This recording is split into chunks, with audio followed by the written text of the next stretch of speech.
special guest named Santiago, who once was a shepherd traveling the land, but then gave up his flock and went to follow his personal legend. So Santiago, how are you doing? I'm doing good. Thank you for having me. No problem. Let's start at the beginning. You started out in a small town where your father wanted you to become a priest, right? Yeah, that's right. He wanted me to become a priest, and I told him that I wanted to travel and see different parts of the world. He ended up supporting me, and he actually gave me money to buy my own flock of sheep so I can travel as a shepherd.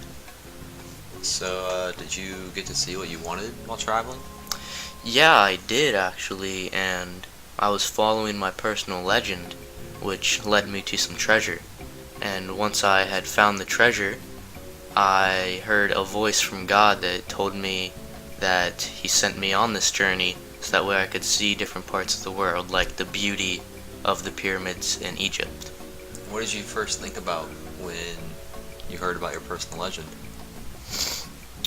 Well, the thing is that an old man actually came up to me and told me about how everyone has a personal legend and how he appears to people whenever they're about to give up on their dreams.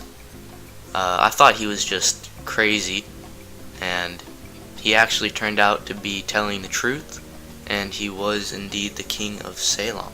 Oh, the king of Salem. Interesting. Did you ever think about giving up on your personal legend throughout your travels? There were a couple of times that I thought of giving up and just going back to my flock of sheep. Right after I had gotten to Africa, I met someone that I thought I could trust, but they eventually robbed me when I turned my back to them. And right then and there, I thought I would just go home back to my sheep. Was there any time that you thought of going home? Anytime else? Not of going home, but one time during the travel, we had stopped at an oasis, and I saw a very beautiful woman, most beautiful I had ever seen. And there I thought I could stay with her forever, but she told me to continue on with my personal legend. And what was the biggest challenge when you were on your way to get your personal legend? There were many challenges in the way, but the biggest one would have to be when I was almost to the pyramids and I actually got captured by the men that were involved in the war. And they took me to a little military camp where they were going to kill me. But my friend the alchemist, he said that I could turn into the wind, and they thought that was pretty funny, so they challenged me to turn into the wind, and I eventually did, and I escaped.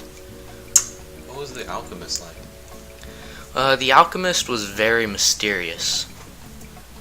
How so? Well, he didn't use any traditional alchemy tools when doing his alchemy. He also was very helpful on my journey in teaching me many different things, like how to turn into the wind. Were there any other challenges that you faced during your travels?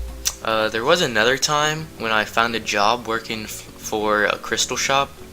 I remembered my personal legend about a year working with him, and I had to make a decision whether to keep working and making good amounts of money or to go on my personal legend again. And obviously you went after your personal legend.